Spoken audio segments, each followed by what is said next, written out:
আজকে বাংলাদেশের রাজনীতিতে যেই সমস্ত রাজনৈতিক দলের জনগণের প্রতি বিশ্বাস নাই, জনগণের প্রতি আস্থা নাই, যারা বিশ্বাস করে নির্বাচনে গেলে তারা একটি আসনেও নির্বাচিত হতে পারবে না, তারা আজকে সেই খুদাদের মতো পিয়ার পদ্ধতি নির্বাচনের জন্য আজকে দোয়া উঠেছে। আজকে যারা পিয়ার পদ্ধতিতে নির্বাচন চায় তারাও অন্যজনের গাড়ি বন্দুক রেখে তাদের সহযোগিতায় জাতীয় সংসদে তারা প্রতিনিধিত্ব করার স্বপ্ন দেখছে। সংস্কৃতি যত বিকশিত হবে তত বেশি সেই জনপদে মানুষের অধিকার সুরক্ষিত হবে। সেই কনফুসিয়াস আজকে চীনকে, দুর্ভিক্ষ ক্ষুধাপীড়িত চীনকে আজকে মহাজাগরণের পর্যায়ে নিয়ে আসছে। মানুষ সোনার শিকলেও বন্দী থাকতে চায় না, মানুষ দাসত্ব মানে না, মানুষ মুক্তি চায়, তার অধিকার চায়। আর এই মুক্তির আর অধিকারের এক সূচনা করেছিলেন বাংলাদেশে 7ই নভেম্বর বিপ্লবের মাধ্যমে বাংলাদেশের স্বাধীনতার ঘোষক শহীদ। বাংলাদেশে যার উপর ভিত্তি করে আছে সেটা তিনটা জিনিস: জনশক্তি রপ্তানি, গার্মেন্টস ফ্যাক্টরি এবং খামার। এটা শহীদ প্রেসিডেন্ট জিয়াউর রহমান করেছেন। এরকম একজন কামলা আমার কাছে খুবই ভালো লেগেছে। আমি এই জন্য চিরকৃতজ্ঞ যে আমাদের নেতাকে নিয়ে এরকম একটা গান লিখেছেন। তারেক ভাই আসছে এবং সেই গানটা মানুষের আশা আকাঙ্ক্ষা পূরণ করবে। পদ্ধতি হলো, আমরা যখন মুঘল সম্রাটরা ক্ষমতায় ছিল, সুলতান সুলেমানরা ক্ষমতায় ছিল, আমরা তখন দেখতাম পুরুষদেরকে ধরে ধরে খোঁজা করে দেওয়া হতো তাদের হেরামের দাসীদের, তাদের রানীদের দেখশন করার জন্য। অর্থাৎ তাদের কোনো পুরুষত্ব থাকতো না, তারা খোঁজা হিসেবে দায়িত্ব পালন করত। আজকে বাংলাদেশের রাজনীতিতে যেই সমস্ত রাজনৈতিক দলের জনগণের প্রতি বিশ্বাস নাই, জনগণের প্রতি আস্থা নাই, যারা বিশ্বাস করে নির্বাচনে গেলে তারা একটি আসনেও নির্বাচিত হতে পারবে না, তারা আজকে সেই খুদাদের মতো পিয়ার পদ্ধতি নির্বাচনের জন্য আজকে দোয়া উঠেছে। কারণ হলো, পিয়ার পদ্ধতি হলো সারা বাংলাদেশে যেই দল যত পার্সেন্ট ভোট পাবে সেই হিসাবে অন্য মানুষের অনুদানে তারা 2-1 সদস্য দিয়ে তারা জাতীয় সংসদে যেতে চায়। খুদা যেমন বিয়ে করলে তার সন্তান জন্ম দেওয়ার কোনো ক্ষমতা থাকে না, তার যদি সন্তান জন্ম দেওয়ার ইচ্ছা হয় তাহলে তার বন্ধু বান্ধব এবং আশপাশীদের সহযোগিতা নিয়ে তার সন্তানের বাবা হতে হবে। আজকে যারা পিয়ার পদ্ধতিতে নির্বাচন চায় তারাও অন্যজনের গাড়ি বন্দুক রেখে তাদের সহযোগিতায় জাতীয় সংসদে তারা প্রতিনিধিত্ব করার স্বপ্ন দেখছে। আমরা বিশ্বাস করি অতীতে বাংলাদেশের গণতন্ত্র রক্ষা করার জন্য আমাদের প্রিয় নেতা শহীদ রাষ্ট্রপতি জিয়াউর রহমান, দেশনেত্রী বেগম খালেদা জিয়া, তারুণ্যের প্রতীক তারেক রহমান এই দেশের স্বাধীনতার সার্বভৌমত্বকে রক্ষা করার জন্য সংগ্রাম করে গেছেন। এখন পর্যন্ত সেই সংগ্রামে আমরা অব্যাহতভাবে করছি। আগামী দিনও বাংলাদেশের গণতন্ত্রকে রক্ষা করার জন্য, বাংলাদেশের সংসদ ব্যবস্থাকে পূর্ণ প্রতিষ্ঠা করার জন্য, বাংলাদেশের মানুষের অধিকার প্রতিষ্ঠা করার জন্য আমাদের নেতা দেশনায়ক জনাব তারেক রহমান যেই দিক নির্দেশনা দেবেন, আমাদের রক্ত দিয়েছি, আরো রক্ত দিব, যত রক্ত দিতে হয় দিয়ে এই সমস্ত ষড়যন্ত্রকে মোকাবেলা করে আগামী দিনে দ্রুততম সময়ের মধ্যে একটি গণতন্ত্র নির্বাচন না হওয়ার আগ পর্যন্ত আমরা সকলে রাজপথে থাকার অঙ্গীকার ব্যক্ত করে তবে গ্রহণ করার জন্য যেভাবে জড়ো হয়েছিল, তাই আমাদের নেতা আসবে, আমাদের নেতাকে আমরা বরণ করবো ইনশাআল্লাহ। তাই সর্বশেষ আমরা আপনাদেরকে আহ্বান জানাবো, আমাদের নেতার যে 31 দফা যে রাষ্ট্র সংস্কারের যে আমাদের যে দফাগুলো ঘোষণা করেছে, সেই 31 দফা আমরা সকলে বুকে ধারণ করে ইনশাআল্লাহ আপনাদের উপস্থিতিতে খুব শীঘ্রই আমাদের নেতার নেতৃত্বে একটি জাতীয় নির্বাচন হবে। সেই নির্বাচনের মাধ্যমে আপনাদের ভোটের মাধ্যমে আমাদের প্রাণ জনতা জনাব তারেক রহমান বাংলাদেশের দায়িত্ব নেবেন এবং সেই বাংলাদেশের দায়িত্ব নিয়ে সেই 31 দফা অনুযায়ী বাংলাদেশ পরিচালিত হবে। তাই আপনারা যারা আজকের উপস্থিত হয়েছেন সকলকে আমি আমার পক্ষ থেকে আবার অভিনন্দন জানিয়ে আমি আমার বক্তব্য শেষ করছি। ব্যারিস্টার মীর হেলাল উদ্দিন, সালাউদ্দিন পিপিএম, সুমন ভূঁইয়া, অন্যান্য আমন্ত্রিত অতিথিবৃন্দ, আসসালামু আলাইকুম। আমি বক্তব্যের প্রারম্ভে যারা তাদের যোগ্যতা এবং দক্ষতার কারণে সম্মানিত হলেন, এই অনুষ্ঠানের আয়োজকরা যাদের সম্মানিত করলেন তাদের আমি অভিবাদন এবং ধন্যবাদ জ্ঞাপন করছি।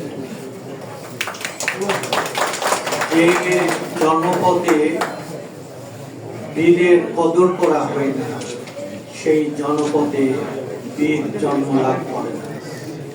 আমাদেরই এই সন্তানদের, কলাকুশলীদের যদি আমরা সম্মান না জানি, তাদের মধ্যে যে গুণাবলী রয়েছে, শ্রেষ্ঠত্ব রয়েছে, তা বিকশিত হওয়ার প্রতিবন্ধকতা কাটবে না। আমি ছোট্ট কয়েকটি উদাহরণ আপনার কাছে রাখতে চাই। এটা একটি সাংস্কৃতিক একটা অনুষ্ঠান, একটা জনপদের রেগুলেশনের জন্য শিক্ষা সংস্কৃতি তার প্রধান স্তম্ভ হিসাবে কাজ করে, বুনিয়াদ হিসাবে কাজ করে।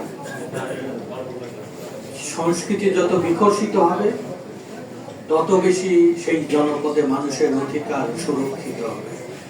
আমি কয়েকটি উদাহরণ আপনাদের কাছে তুলে ধরতে চাই, যে এখানে যারা সম্মানিত হলেন, যারা পর্দার আড়ালে এবং পর্দার সামনে যারা কাজ করেন, এই মেধাবীদের উদ্দেশ্যে আমি ছোট্ট কয়েকটি উদাহরণ আনতে চাই। আরব উপদ্বীপে জাহিলিয়াতের অবসান ঘটিয়ে জগতের জন্য ন্যায় বিচার প্রতিষ্ঠার জন্য যে আলোক পত্রিকা এসেছিলেন আসমানি কিতাব বহন করে, আমাদের প্রফেট হযরত মুহাম্মদ সাল্লাল্লাহু আলাইহি ওয়াসাল্লাম সারা জগতে এক রেভলিউশন ঘটিয়েছিলেন। সেই রেভলিউশনের তাত্ত্বিক ভিত্তি ছিল তার কথা, তার বক্তব্য, তার সংস্কার, তার সংস্কৃতি। আমি দ্বিতীয় উদাহরণ আপনাদের কাছে রাখতে চাই, যেখানে একটা পণ্ডিত বিদগ্ধ জন যারা আছেন, যারা শিল্প সাহিত্য নিয়ে চর্চা করেন, সে কারণে আমি উদাহরণগুলো নিয়ে আসছি। মহাচীনের আজকের যে ব্যক্তি এবং বিকাশ, পৃথিবীতে সবকিছুকে পদদলিত করে প্রথম শক্তিতে উত্থিত হচ্ছে, সে মহাচীনের বুনিয়াদি ভিত্তি হচ্ছে তাদের কনফুসিয়াস। সেই কনফুসিয়াস আজকে চীনকে, দুর্ভিক্ষ ক্ষুধাপীড়িত চীনকে আজকে মহাজাগরণের পর্যায়ে নিয়ে আসছে। বাংলার নবযুগের যে রেনেসা, সে রেনেসা বারবার এখানে আধিপত্যবাদ এবং ঔপনিবেশিক থাবায় আমাদের রেনেসাকে থামিয়ে দেওয়া হয়েছে। আমাদের এই রেনেসা জাগরণ ঘটাবে আমাদের এই শিল্প সাহিত্য নিয়ে যারা কাজ করে। তাদের মেধার যত সমাদর হবে, তাদের মেধা যত বিকশিত হবে, আমাদের দেশের স্থায়িত্ব আসবে, আমাদের দেশের মানুষের স্বপ্ন পূরণ, বাস উপযোগী বাংলাদেশ গঠনের জন্য তারা তত বেশি বলীয়ান হবেন। আমি পৃথিবীর আরো দুইটি রেভলিউশনের উদাহরণ আনতে চাই। একটা হচ্ছে ফরাসি বিপ্লব। ফ্রেঞ্চ রেভলিউশনের আগে সেই জনপদে অনেক দার্শনিক, কবি, সাহিত্যিক জন্ম লাভ করেছিল। সেই দার্শনিক, কবি, সাহিত্যিকরাই গোটা ফরাসি সহ গোটা ইউরোপকে এক নবজাগরণের ডাক দিয়েছিল। সেটা হচ্ছে শিল্প, সাহিত্য, সংস্কৃতির মূল স্লোগান ছিল সাম্য, মৈত্রী, ভ্রাতৃত্ব। সারা পৃথিবীতে আজও যে ইউরোপিয়ানদের নেতৃত্ব, কর্তৃত্ব, তার এই নেতৃত্বের এই বুনিয়াদটা রচনা করেছিল ওই দেশের সাংস্কৃতিক এবং সাহিত্যিকরা এবং তাদের মেধাবী মানুষেরা। পৃথিবীতে আর একটা বিকল্প রেভলিউশন এখনো পর্যন্ত পৃথিবীতে আজকে স্থায়িত্ব নিয়ে রয়েছে, বলশেভিক রেভলিউশন। ঠিক ফরাসি বিপ্লবে যেরকম পুঁজিবাদ এবং ধর্ম, আজকে শিল্প এবং সম্পদের বিকাশ ঘটিয়েছিল, শোষণ আর বঞ্চনার থেকে সারা জগতের শোষিত মানুষকে মুক্তির জন্য বলশেভিক রেভলিউশন ঘটেছিল। আমি কয়েকটি 5টি উদাহরণ দিলাম।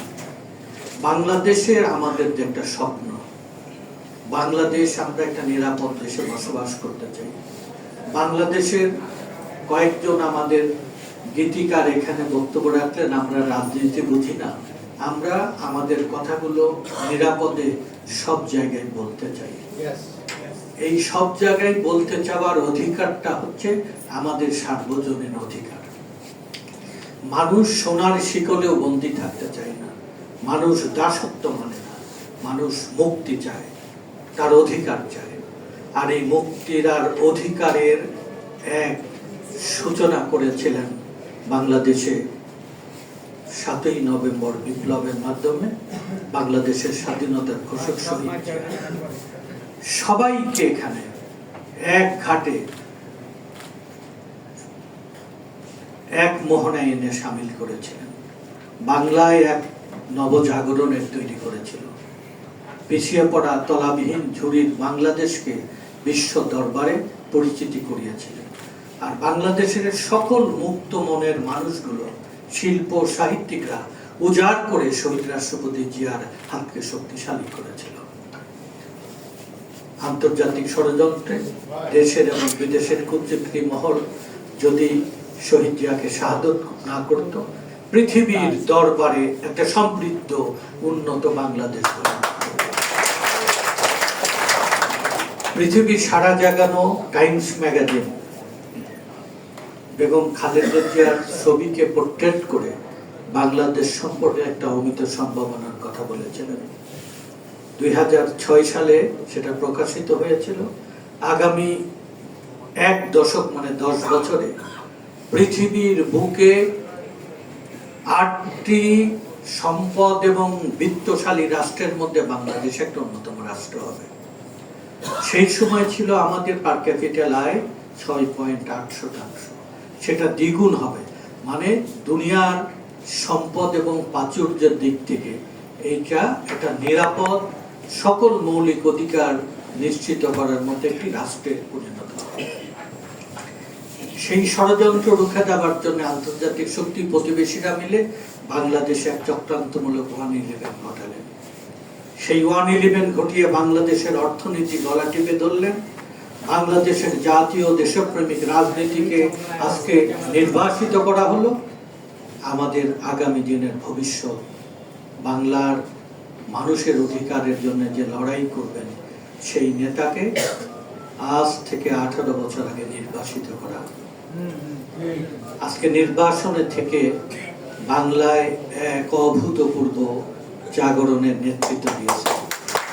ফ্যাসিবাদের পতনের জন্য উনি যে বিচক্ষণতার পরিচয় দিয়েছেন একটার পর একটা পদক কর্মসূচি নিয়ে, এগুলো কারা প্রকাশ করবে, কারা গোটা জাতিকে এক মহানে নিয়ে আসবে?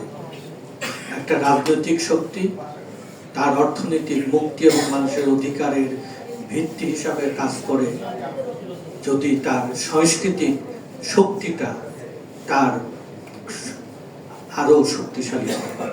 আর এই সাংস্কৃতিক কার্যক্রমগুলোরই একটা অংশ আপনারা যেটা আজকে একটা গান পরিবেশন করলেন আমাদের মধ্যে জাগরণের জন্য, আমাদের উত্তেজনা এবং আমাদের আনন্দের জন্য।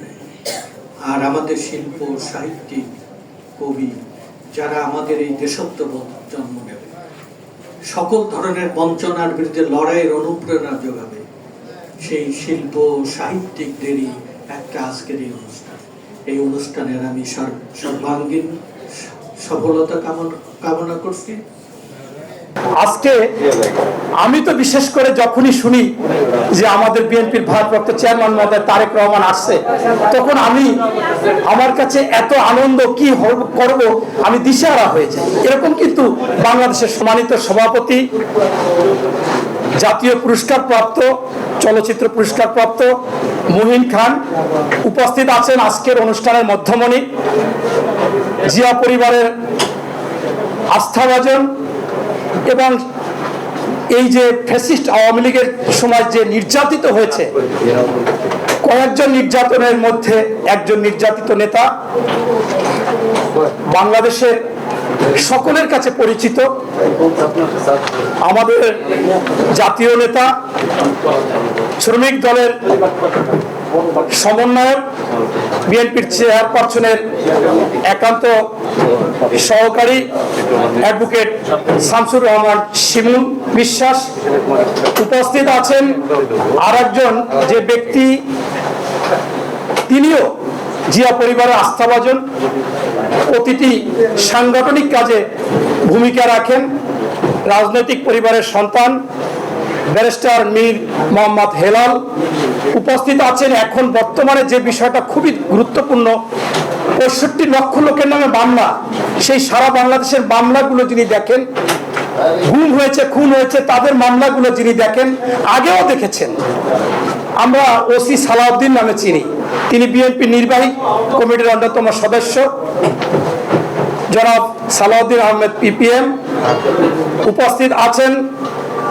অন্য আমাদের শ্রমিক দলের যে বরিষ্ঠ কণ্ঠস্বর, যিনি সবসময় ভূমিকা রাখেন আন্দোলন সংগ্রামে, সহ অন্যান্য নেতৃবৃন্দ, সংগ্রামী সাথী ও বন্ধুরা, আমি অনেক নেতা আছে, কিন্তু শহীদ প্রেসিডেন্ট জিয়াউর রহমানের মতো নেতা বাংলাদেশে নেই। তার প্রমাণ কিন্তু রেখে গেছে। অনেকে হত্যা হয়েছে, অথচ তাদের নামের আগে শহীদ নাই। আমাদের নেতা যিনি যখন হত্যা হয়েছে তখন থেকে বাংলাদেশ সহ সারা বিশ্বে শহীদ প্রেসিডেন্ট জিয়াউর রহমান বলা হয়। পরবর্তীতে প্রমাণও আছে যে এত জনপ্রিয়, এত ভালো ছিল যে তাকে জানা যায় পূর্ব পশ্চিম উত্তর দক্ষিণ ছিল, লোকে লোকারণ্য ছিল। আবার পরের দিন পেপার পত্রিকায় পেয়েছেন তার গাড়ি নাই, বাড়ি নাই, কোনো প্লট নাই, ফ্ল্যাট নাই, কোনো কিছু নাই, ব্যাংক ব্যালেন্স নাই।